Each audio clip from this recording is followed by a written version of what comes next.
14, and I'd like to note that there is a pending motion by Ms. Wille and duly seconded by Ms. Ford to recommend adoption of Resolution 45214. And Mr. Clerk, for clarification purposes, can you restate the Resolution 452-14, please?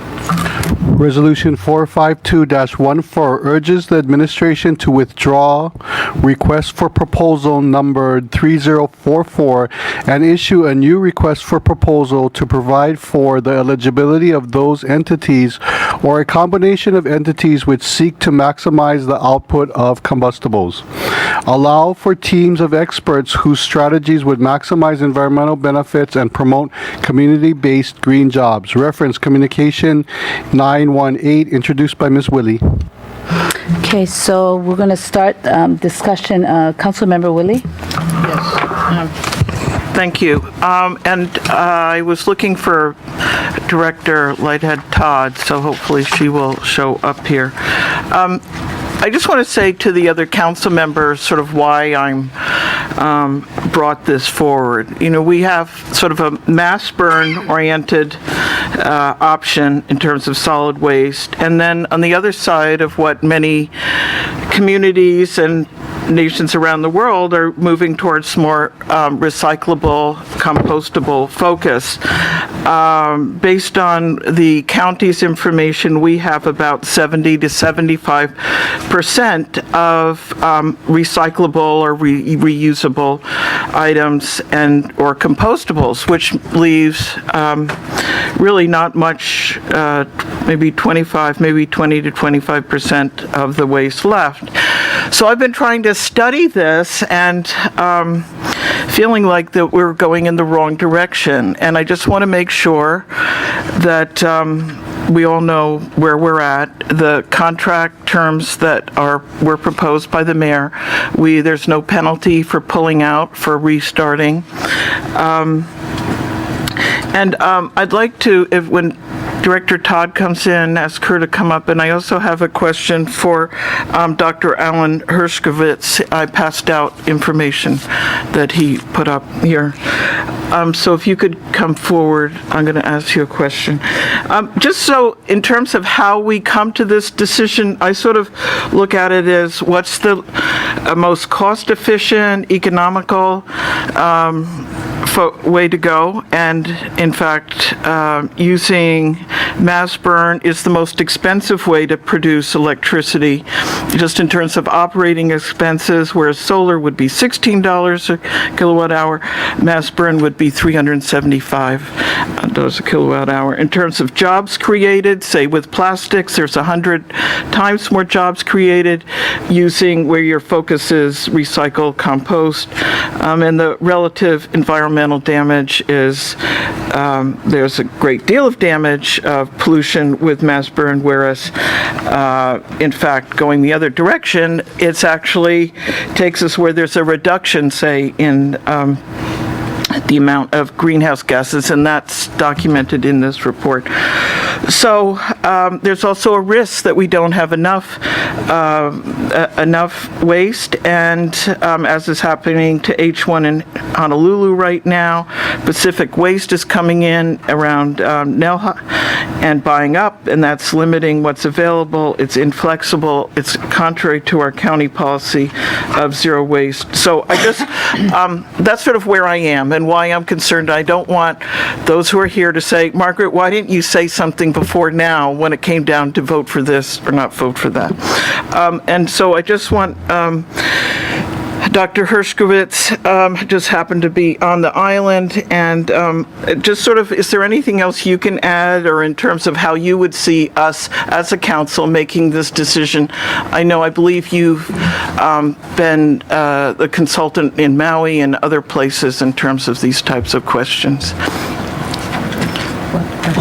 And so my question is, how do you see looking at making the decision going mass burn, or going towards recycle compostables? Do I have to press a button? Press the button and then introduce yourself. And Thank you, Councilmember Wille. My name is Alan Hershkowitz. I'm a senior scientist at an organization called Can I ask you to just pull the base closer to you so that the mic gets really close to your mouth? Yeah. Okay. And lift it up a little bit. There we go. Okay. How do I look Okay, now? there you go. Okay. Thank you very much. Thank you. My name is Alan Hershkowitz, and I'm a senior scientist at an organization called the Natural Resources Defense Council. For the last 26 years, I've been the director of their solid waste project. And in that capacity, I have chaired the New York State Advisory Board on Operating Requirements for Waste Combustors, and I've served on the National Research Council Committee on Waste Incineration and Public Health, and I also served on the EPA Science Advisory Board and other government agencies that deal with waste combustion and waste management issues. And I've also written a number of books on waste management, including a book called Garbage Management in Japan, which was a good seller in the sanitary engineering world. Basically, I think, and I do advise municipalities, and I did actually, what you have in front of you is, I think, a presentation I gave to the County Council of Maui. And I've also been asked to provide information to Kauai. But basically, all I could tell you is there's a way to think about how to manage wastes. The idea is to do it in the most economically smart, ecologically intelligent way. And there's just a way to think about waste management. And I think if there was one thing that I would ask to leave you with today, just one thought, it would be this, and that is that every category of waste has its proper disposal route. It's kind of something we learn about in kindergarten, right? Put things away.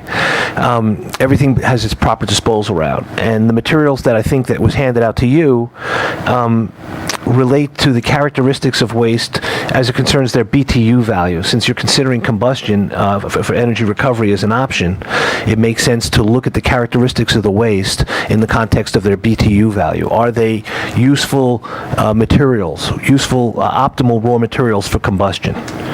Because obviously, as you'll see if you look through the slides, the BTU value of metals is either 60 or 300. My memory escapes me now, but it's either 60 or 300. But basically, that's a very low BTU value. Metals don't burn. Where I come from, we have these things called fireplaces that maybe you know about, but I don't know why you would need to. So beautiful here, but we don't put metals and glass in fireplaces. And yet, what's interesting is if you look at EPA data, 70% of combustion ash at waste incinerators operating in the U.S. today, 70% of the ash, the residue, because these combustion technologies, they're not disposal facilities, they're treatment technologies. There will be a residue from the combustion of the waste, and that will have to be managed, and that has its own characteristics that can actually be dangerous and need of careful management. But 70% of that ash is often glass and metals. So why pay to bring non-burnable things to a combustor and then pay again to bring them as contaminated ash to an ashfill? That's sort of not economical, and it doesn't make good ecological sense because metals and glass can be recycled. And the same thing goes for plastics. Plastics are a very valuable material. They come from natural gas and petroleum, and depending on the plastic you have, they could have a good market value, although the markets in Hawaii are, of course, not as strong as other parts of the world. But polypropylene, polyethylene terephthalate, high-density polyethylene, low-density polyethylene, polypropylene, all of these plastics are being recycled and are very valuable. Even low-value plastics like styrene are now going from the mainland at $500 a ton. There's a strong market for it, and when you make plastic from plastic as opposed to making plastic from petroleum or gas, you reduce the emission of hazardous air emissions, including greenhouse gases. So the best thing to do with plastics is to recycle plastics, and that's true for paper also. The best thing to do with paper is to recycle it, but if you can't recycle it, then compost it. And of course, food and yard waste. The BTU value of food and yard waste is about 2,000 per pound. Plastics BTU values, which is like oil or natural gas, is about 12,000 BTUs per pound. Just to put it in context, wood is 8,000 BTUs per pound. If you have wood waste, you could think about combusting wood waste for energy recovery, especially wood waste recovered from municipal waste streams, because that's typically contaminated wood, and you can't compost contaminated wood. And you don't want to put wood in a landfill because it causes methane gas emissions in a landfill.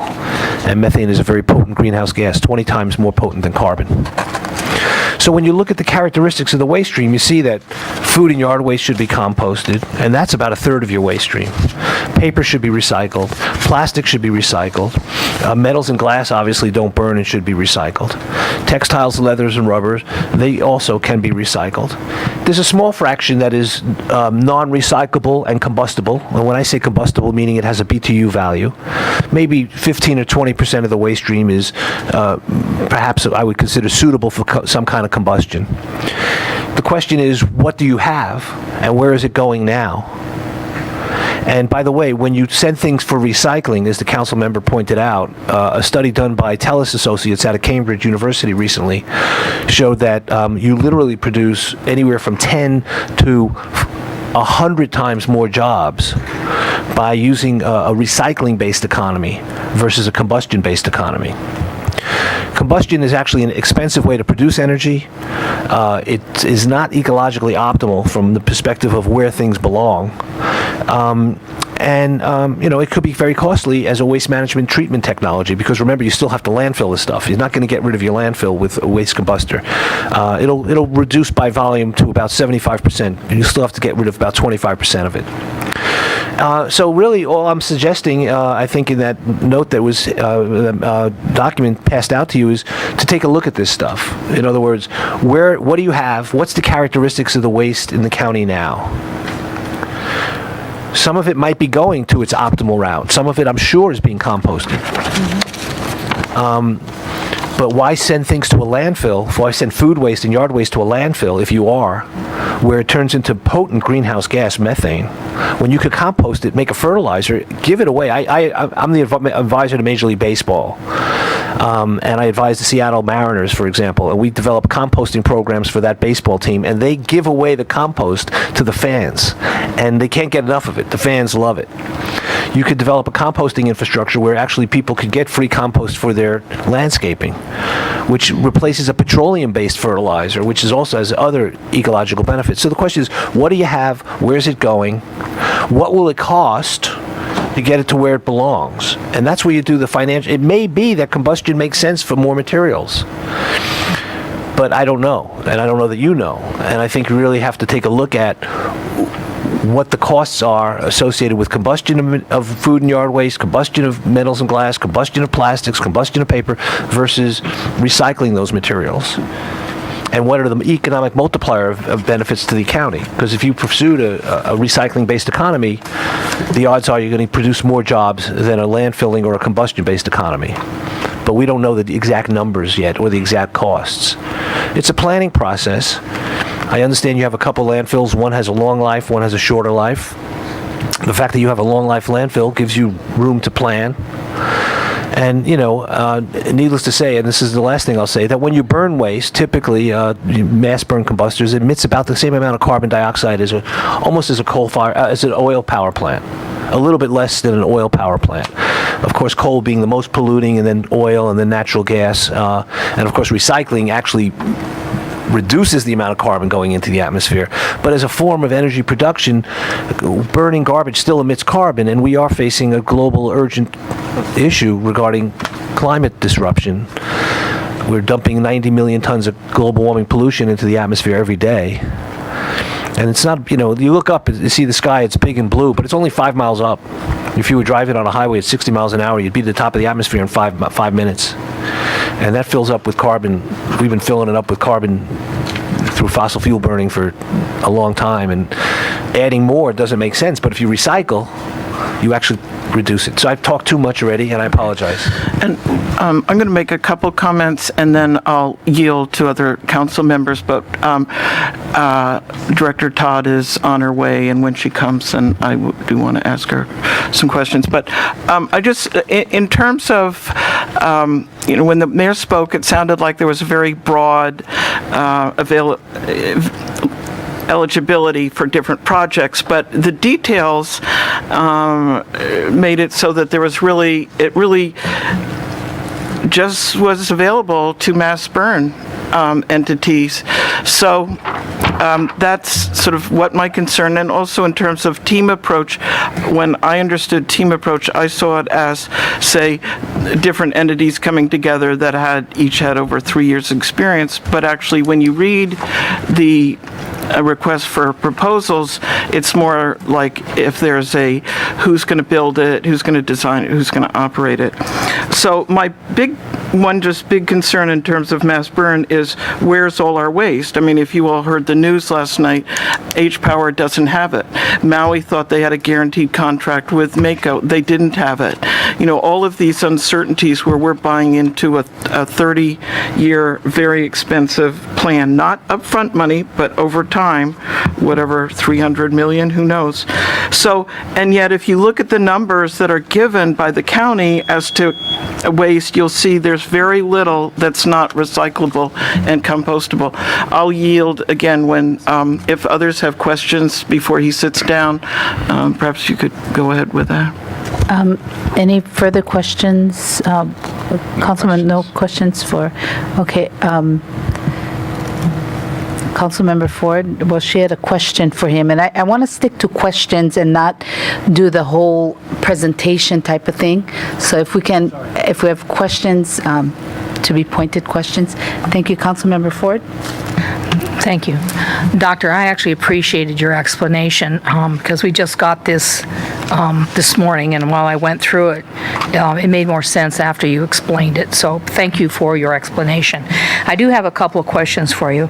You mentioned construction wood is contaminated, and I'm familiar with construction wood because they put all kinds of preservatives and water repellents and all that kind of stuff. What is the best method of disposing of construction wood that's contaminated? What is the best, you used a phrase, the correct place to put it? Optimal disposal route. Yeah, right. Yes. Best place to put it, right. Yeah, Okay. right. So what would that be for construction wood? Well, for contaminated wood, again, you can't compost. You got to look at what are the options, okay? All right. When you talk about wood, I mean, you could talk about remanufacturing and bringing it into some new product, but Like depending a on what plastic or you know, if it's contaminated with a paint, maybe it could be made into a floorboard, maybe it could be made into a bench, but those options are limited. Okay. The best high volume option for wood is composting, but you don't want to contaminate compost with contaminated wood. So that option is gone. That leaves two options, either combustion or landfilling. Landfilling doesn't seem to make sense to me because of two reasons. First of all, wood decomposes in landfills and causes methane gas emissions. So it's a generator of methane in a landfill, and it also, in doing that, mobilizes other hazardous pollutants in the landfill. So it actually not only emits methane and carbon, but also other hazardous. Catalyzes types. Also, wood has a BTU value of 8,000 per pound. It has energy. It has embedded energy. So I would say that, you know, a wood waste combustor, you know, sending it to a wood chip or, you know, to be chipped up for fuel is probably the best thing to do. But it's, again, you know, that's not true for all components of the waste stream. But for wood, I'd say you could probably burn it for energy recovery. Okay. It is going to outgas some things because it's got stuff in it. Oh, it has to be in a highly controlled, pollution-controlled technology. I mean, you need acid gas scrubbers, you need carbon absorption for the mercury, you need electrostatic precipitators or bag houses for the fine particles and for the heavy metals. If it has chlorinated organics, you need, you know, scrubbers. Yeah. Okay, I get it. Okay, styrofoam. Styrofoam can be recycled, and actually, if you can't recycle it, well, you know, I mean, again, if it's non-marketable for any reason, it is a petroleum product, and you know, depending on, again, it could be contaminated with coloring agents, stabilizers, pigments. So if you're going to combust it, again, recycling is the best thing to do with styrene. Recycling is the best thing to do with plastics.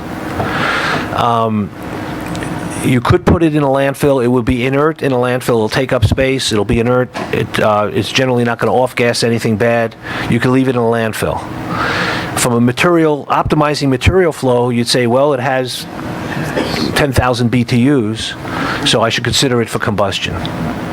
again, with all the scrubbing that would Yeah, be required. No, yeah, that all goes without saying. To do that, you'd have to, just federal law would require those. I understand. Right. Okay. I'm going to yield. Thank you very much, Doctor. It was very informative. Council, Question. yeah, I think Councilmember I don't Kern have a has. question. I Oh, just you want don't the have a floor question? next But time, okay, yeah. I'm sorry. I thought you did. Councilmember Iligan. Thank you, Madam Chair. Doctor, it seems like you know a lot, and I want to use this opportunity to ask you a few questions, if you don't mind. You mentioned the landfill. Your knowledge so far in our situation is that there's a landfill that's long-term and there's a landfill that's short-term. And do you know the kind of the years of the long-term and the short-term? I don't really. I was told that actually the long-term one could span decades, and that the short-term one would be less than a decade. Much less than Right, a decade. right. I mean, like I heard like half 5 a years. decade. Yeah, I heard like 5 even years. less than that. Yeah, right. And then to actually truck it to the long term would be not really community supported. to take from the closed landfill to the existing landfill. In other words, the trucking impacts. Absolutely, yeah. Yeah, Right. I mean, consider that. Right. We have, as a council, looked into that. And so I was trying to figure out, because you mentioned something that really triggered something in me. And one of the thing is, if we have the time. And when I look at it, is we lack the time. Okay. We don't have time. Right. And the best analogy I can think of is, let's say you're driving in your vehicle and your emergency, like you're low on fuel, the light is on, and the next gas station is half a mile, and that's rather expensive. But the other gas station that's 10 miles is 4 times as much. Yeah. Well, actually, take that back. 4 times as less. Right. And more efficient, more better. Right. But which gas station can you go to? Right. I feel like right now we're trying to figure out a solution for this short-term problem, but we need to think also long-term. Yeah. I'm always looking into the zero waste policy, because that principle, with a zero waste principle, it goes to recycling, it goes to reuse, and we just need that time.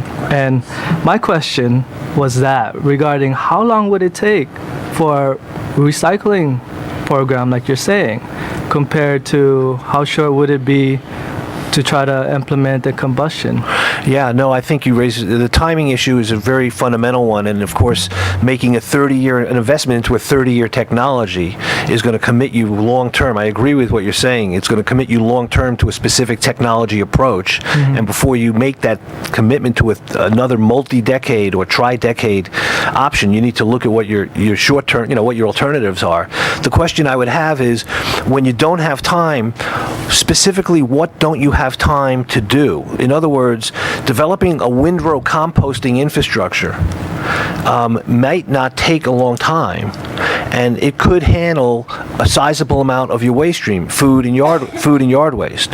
Developing a windrows composting project, I don't think would need to take, and it could take much shorter than this, depending on the resources you wanted to allocate and the interest of the private sector in collaborating, but less than 3 years, which would be less than the 5-year window that you have for the closing that landfill.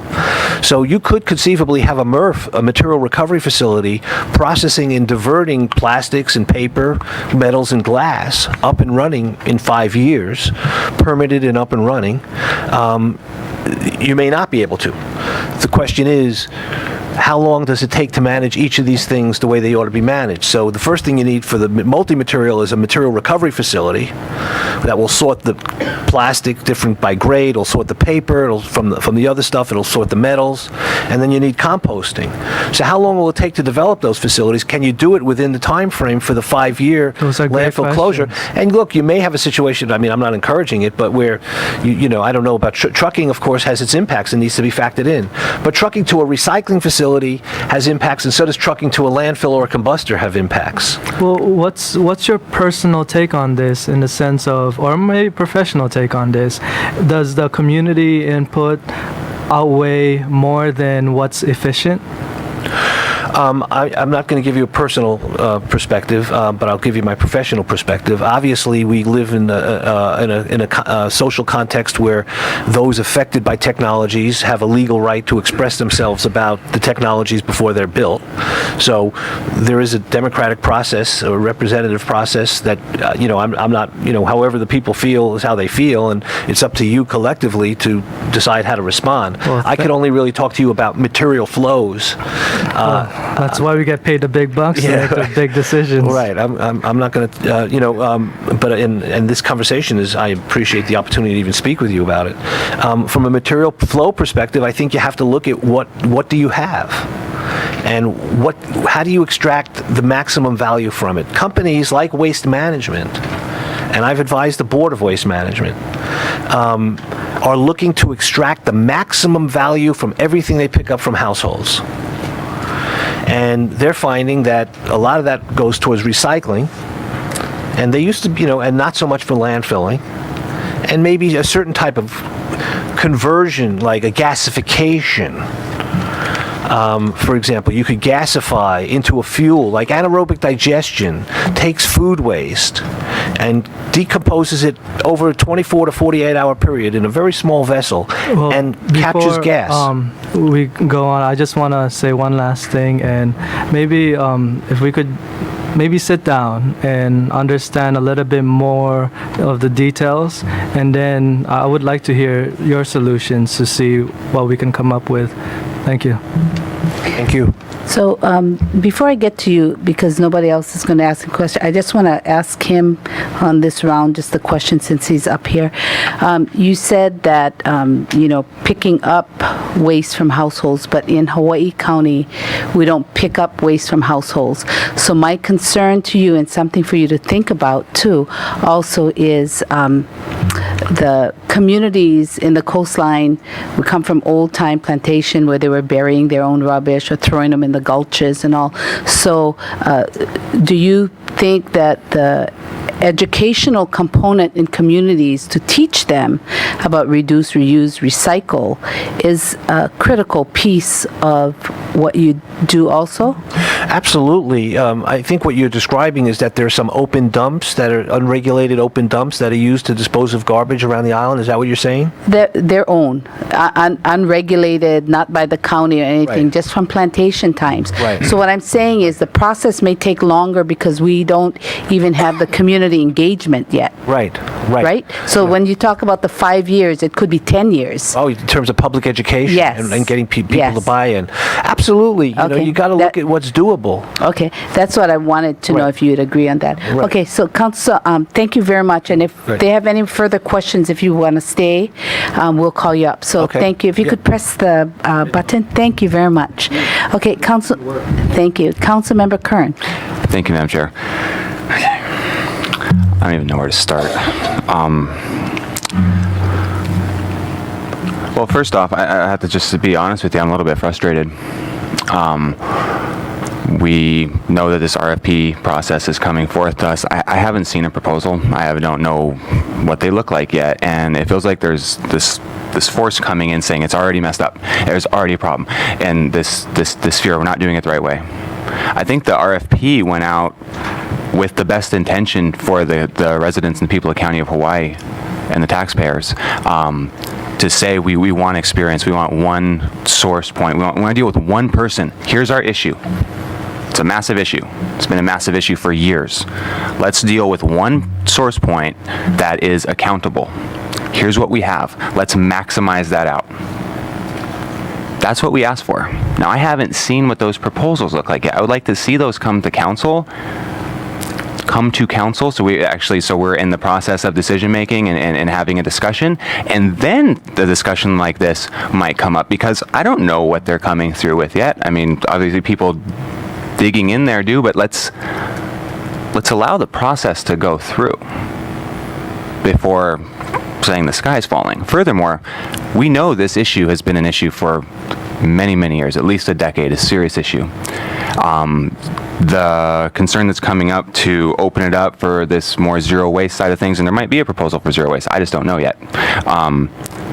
has been there. This isn't technology or information that came up in the last couple of years. So my thinking is, how come there isn't an organization that's set up to do this already? That there could be one main point, and that's what they do. They deal with doing zero waste. They might have subs that they work with and come together, but it's still, we're dealing with one company ABC, and how they handle their stuff, and they have a proven track record. I don't know why that's not done, if that works. I don't know why that's not working or being done out there, or a company like that would be able to bid on this. If there was a company out there, they could bid on this. And as the gentleman said, the scientist, it's about maximum value. It's maximum value for the county, our residents, our taxpayers, as well as the vendor that's doing this. They want to make money, we want to make money, we want to save money, they want to make money. So it has to be a win-win situation to me. And that's what we're looking for. We also, we live in such a different type of place than a lot of places in the mainland where we have curbside pickup. We don't have that. It's a unique place. It's the demographics, the geography. It's unique. So we have to do this in a way that makes sense. What we cannot do is not do anything. And that's what this is turning into, because we're going to go back and forth. And next thing you know, another term's done, another mayor's been through, and guess what? We got 1 year for the Gila landfill left. We're forced to truck the Kona now. We got EPA fines coming in now. This has been an issue for a long time. We're trying to come together and do something that makes sense, that we can do one time and have this job done. Now, when we get the proposals, and we're looking at those, I think we can look at that and say, oh, whoa, maybe there is something that we could try to add in there. Or we look at them and we say that they're good. But doing this right now, I don't think makes any sense to me. So with that, I will, I'll yield and wait to hear what my other council members say. Thank you.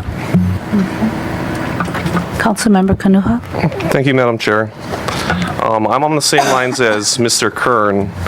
Just looking at this resolution, just at face value, looking at trying to change the RFP process, the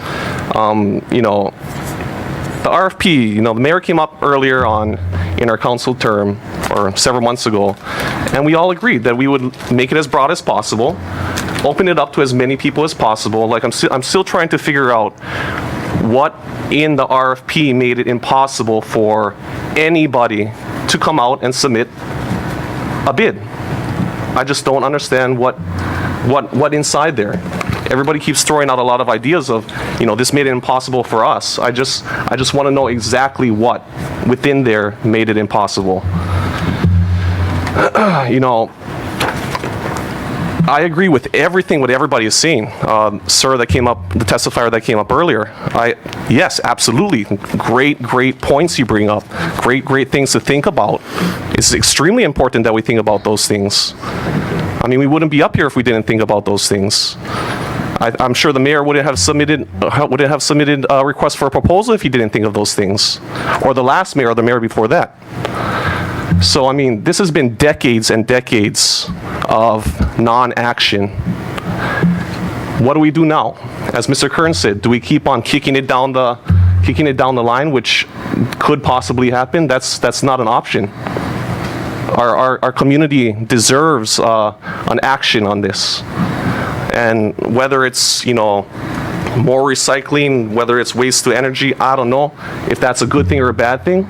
But until we actually bring it up before the council on what actually is going to happen, how can we talk about it and kind of, throw out all these hypotheticals? I don't know. Until I actually see a plan before my eyes of what is the proposal, it's very difficult to talk about what ifs. So I'm just trying to look at this resolution, and Ms. Wille, it's important to bring out these things. Yeah, I agree. But this is the process that we all agreed to in the beginning, and I think going about it, I think it's important to let the procurement process run its course. That's really important to me, and the administration always said that they're willing to consider any proven technology. But they didn't. Yeah, they did. Okay, wait, hang on. Councilmember Kanalua has the floor. Thank you, Madam Chair. So, we are all for reduce, reuse, recycle. I just want to make sure that we let the process run its course. And until we see that with coming up before us, then we can really talk about what is at stake for Hawaii County with that particular bid. That's where I'm coming with this. That's why, even though I appreciate thank you for bringing this up, but I think we need to let it run its course. So I'll yield. Thank you. Councilmember Ia? Thank you. Thank you, Madam Chair. And thank you for the presentation, and thank you, Ms. Wille, for bringing this discussion, although I have concerns. We live on a volcanic island. We already have particles in our air quality that are of a concern to people's health. And so when people, and this resolution brings forward the concerns about what a burn technology or an incinerator might do, it does raise concerns. But I'm not so sure that that's where we're at right now in this process. I agree that we've put out a proposal that was supposed to meet the objectives that this council has very articulated to the administration in previous meetings. We have adopted a zero waste policy for this county, and we are moving towards that. We can do better. We need to do better, and I think we can continue on that path. I felt, and I'm not an expert at reading RFPs, but in reading it briefly, and what I can understand, we are still on the path towards zero waste. We still want to recycle. We still want to do better at recycling, and we've invited that into this proposal. We also want to make compost and separate green waste. I'm not clear on the last three companies that are left standing out of the ones that proposed, what their technologies offer us. I'm hoping that brand new technologies and technologies that can deal with less waste than some of the bigger projects that we've become fearful of will be presented to us. And I'm hoping that in the phase 2 of this RFP process that we will further articulate our needs for this island and eliminate any chance of further polluting our air quality, which eventually will become our contamination of our water and land as well. So I do have concerns about the outcome of any kind of technology that we use for waste reduction. When the gentleman was speaking, it seemed like maybe there was a misunderstanding, I'm not sure, on your part, but we weren't really asking for waste to energy as our main goal. We were looking for a waste reduction. The waste to energy at the end of the line with the non-compostables and everything else is just the solution that we're hoping for, if it can be done, properly and meet our requirements. So I don't think we were really looking to create energy from our waste. I could be wrong, but I'm pretty sure that's what I understood in the goals. We are still on our path to zero waste, and we do need to encourage that. I do have a lot of questions, but I'm not sure if this is the right place for that. One of my main questions is what happens if we were to do what Ms. Wille's asking? I mean, can we even do that? Is that even feasible? We've gone forward with the process. We've encouraged participation. People have spent time and money to prepare RFPs, and I don't know if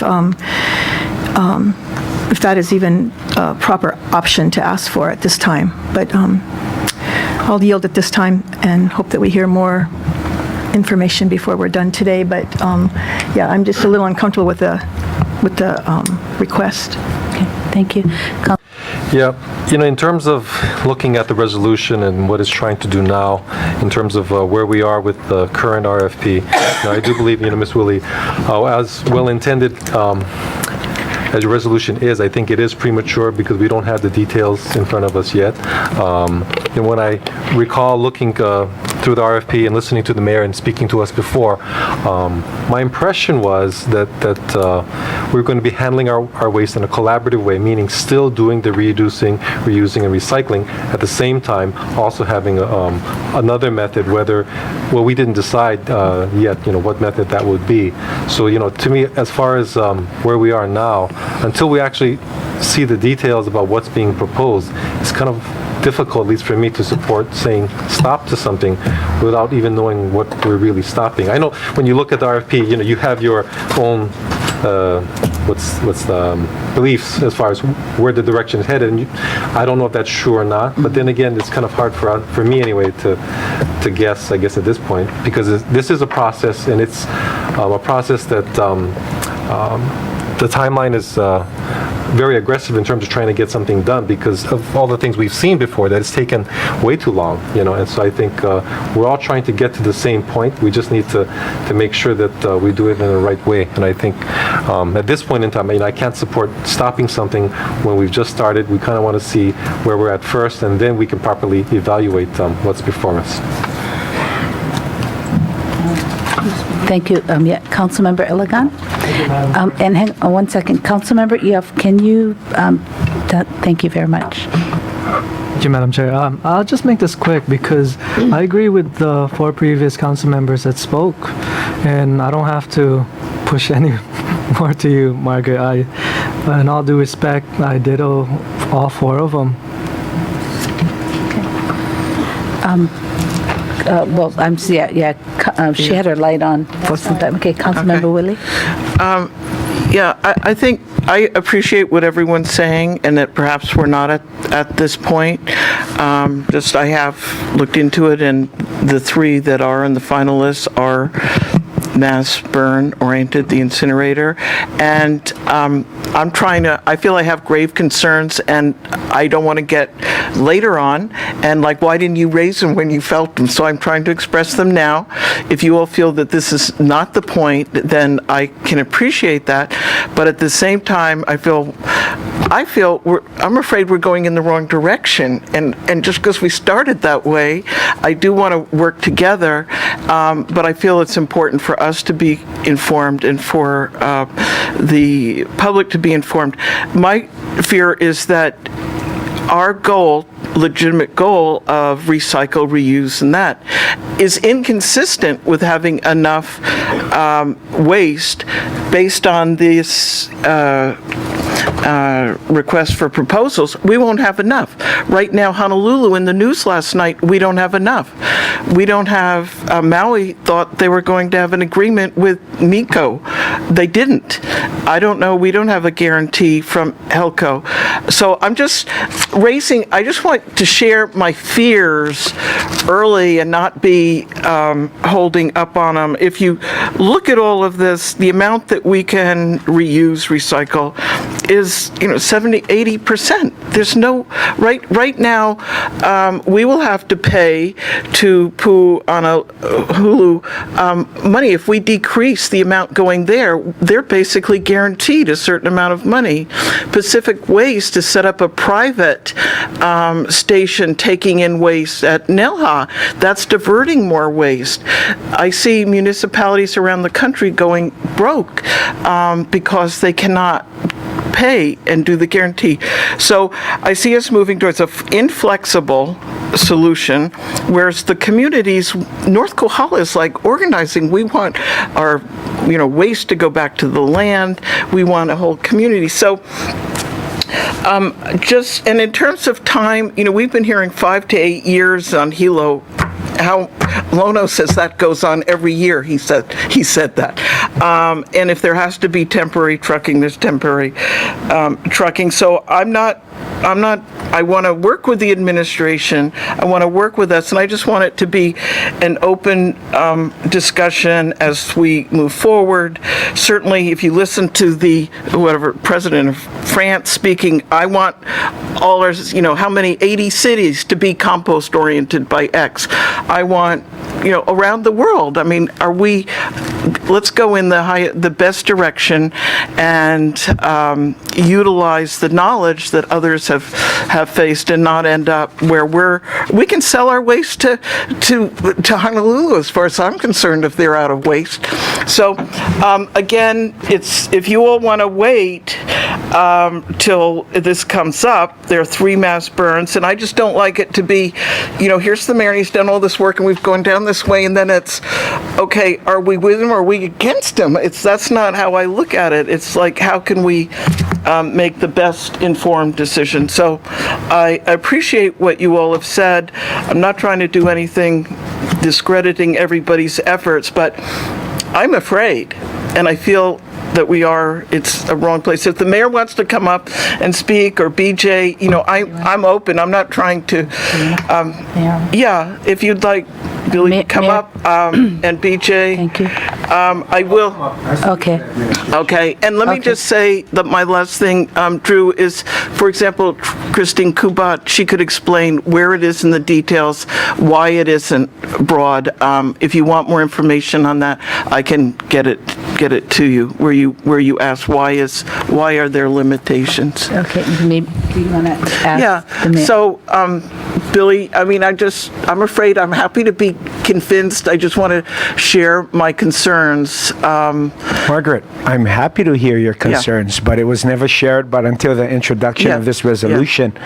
I came here very simply, very openly presented a process, presented the information, presented the timeline, presented the facts, presented the tonnage. Then, and I asked everybody, respectfully requested the council's patience, because this is the legislative body of the County of Hawaii, but procurement is a very strict process, and I asked us to respect it, and the council said, fine, we'll respect it. My entire administration has been instructed that if I find anyone having lunch, breakfast, or a meeting with any potential vendor, they'll be immediately terminated. The council should conduct themselves the same way. Now I want to ask you, Margaret, did a vendor come up to you and ask you to introduce this resolution because they were concerned they might have been excluded? Did somebody approach you to introduce this reso and say, let's stop a request for proposal at the County of Hawaii? No. Margaret, I don't know what's in the proposal. I haven't seen it. Nobody is entitled to look at procurement. I have a corporation council and a review committee and consultants who are professionals looking at this. And when I see testimony comes up about the county taking an administration not respecting recycling, it's offensive, Margaret. Do you know how much tons we recycle a day, Margaret, in the County of Hawaii? No, I can look down here and tell you, but It's 200 tons, Margaret. Over 100 tons of green waste, over 50 tons of scrap metal, over 50 tons of other recyclables. Do you know how much of that is planned to be utilized in this RFP? you're saying none. Zero. But it looks... Margaret, do you know what is the percentage of the city and county of Honolulu's recycling with curbside recycling? 37%. That's with curbside recycling. We do not have curbside recycling on the island of Hawaii. I would posit that if somebody went to pick up curbside recycling in Ocean View, we might lose them. But do you know what our percentage is in recycling, County of Hawaii, with no curbside? 37%. It's here. Down a little less now because of scrap metal. Do you know how much money we spent, the County of Hawaii, in the last 5 years on recycling, Margaret? A lot. $38 million. This is what the County of Hawaii recycles today. 7,400 tons of paper products a year, more than 21,000 tons of scrap metal per year, more than 1,130 tons of used tires, more than 38,200 tons of organics and green waste, and more than 6,430 tons of hi-fi containers per year. Per year in the County of Hawaii. In your introduction of the reso and the testimony, is there an implication that the administration and the county is not committed to recycling?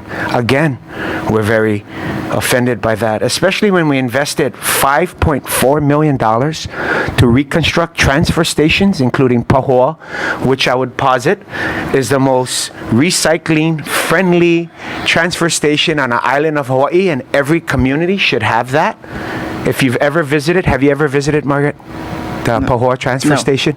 Amazing. amazing because they divert your recyclables and we make it easy for people to recycle. We, the County of Hawaii, did that. We, this administration, designed and built that for the people of Puna. We've also, and that's also Waimea. If you go to Waimea, I'm sure you must have gone, a transfer station incentivizes recycling. In fact, we've increased reuse centers from 4 to 6 so that more people in more communities can reduce, reuse, recycle. We've also created transfer stations, increased diversion in Kealakehi.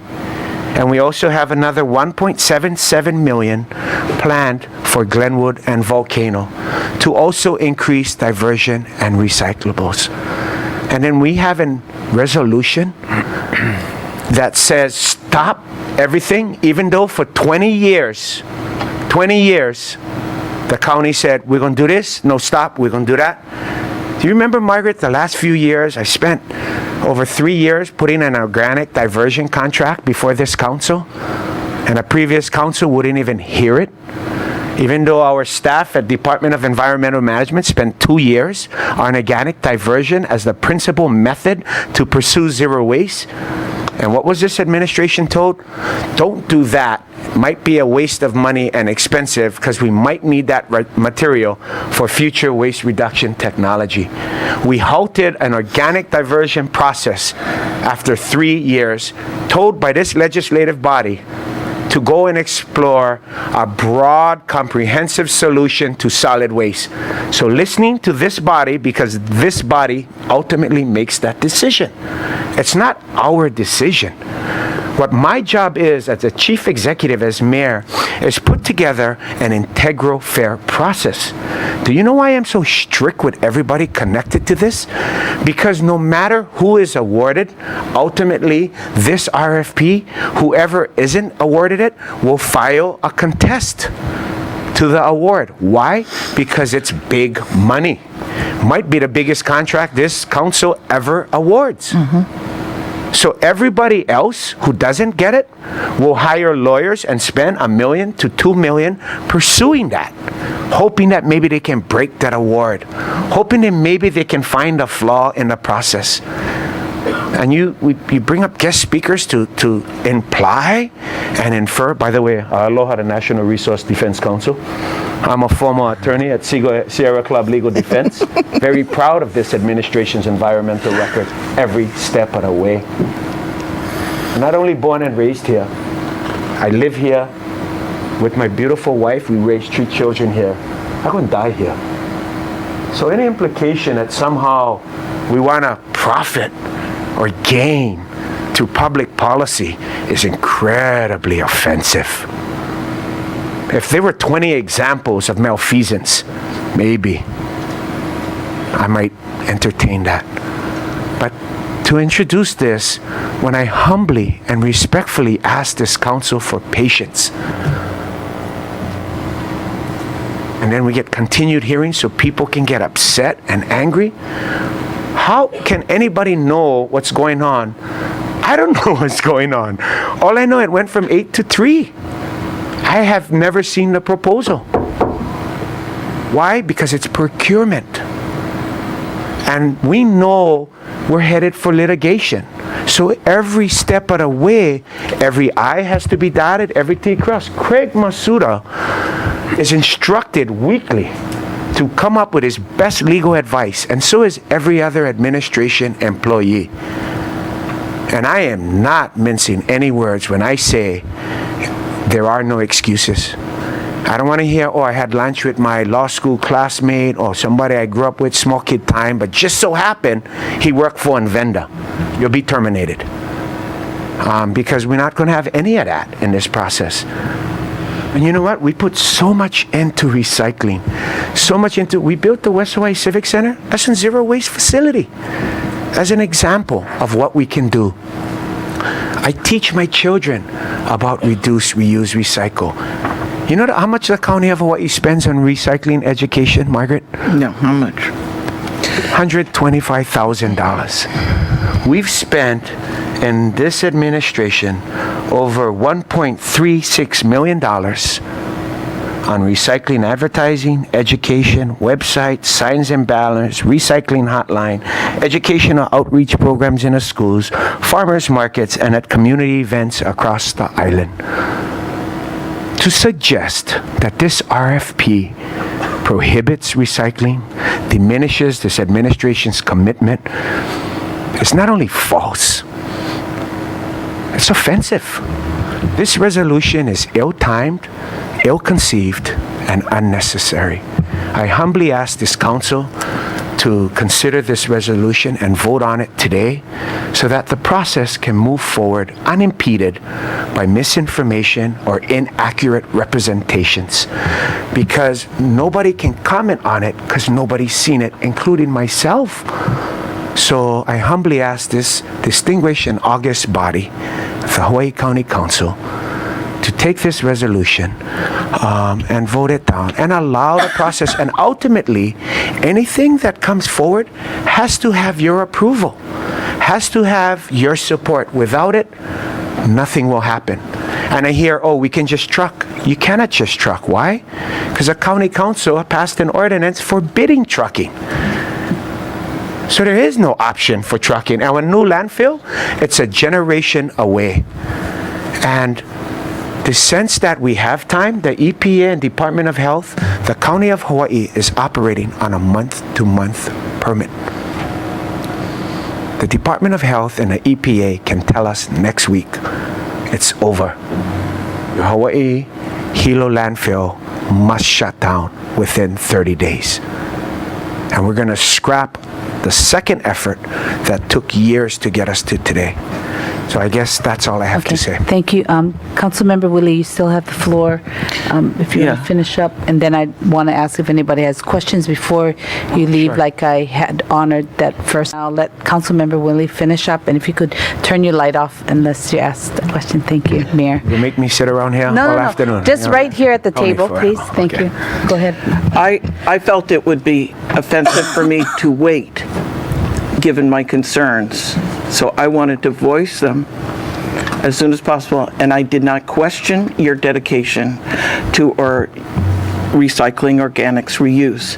It's just that I feel that that's in conflict with the amount of waste that would be needed for an incinerator. So that was my concern. It's not discrediting you in terms of your objectives. It's how do those two mesh and whether there's a conflict. So I felt it was best for me to raise this, and I'm happy to be convinced that the direction we're going on is fine, but as I look around the world, I don't see that. So to the extent that you found this offensive, I apologize, but that was not my intent, and I think that it's important for me to raise those issues, and they're being raised. I look at the communities in my area and the direction that they want to go, and that's who I feel I have to represent best. So I do want to work with you. If you all feel that it's better to wait, I'm happy. I will obviously wait, but I think that these are concerns that we need to address. And when you talk about this council making a decision, that may have been past councils, not this council. So let's move forward. And I yield. I still feel strongly. I still feel afraid, and will hope that we proceed and are able to meet those objectives and not end up where other municipalities who had the same objectives have by adopting a mass burn facility. Okay. Thank you. Questions for Mayor? Councilmember Kenoi? Thank you, Madam Chair. I'd like the floor. Thank you, Mayor Kenoi. Enough said. Pow. If you want to withdraw this, Margaret, that's fine, or I'm going to call for the question. Well, I will call the question, or you can call the question. Call for the question. Okay. Okay. Mr. Clerk, on the roll call for the question, please. Ms. Zioff? Aye. Ms. Ford? No. Mr. Ligan? Aye. Mr. Kanuha? Aye. Mr. Kern? Aye. Mr. Onishi? Ms. Poindexter? She's chairing the meeting. I'm sorry. Mr. Yoshimoto? Aye. Ms. Wille? Chairpoint Dexter? Aye.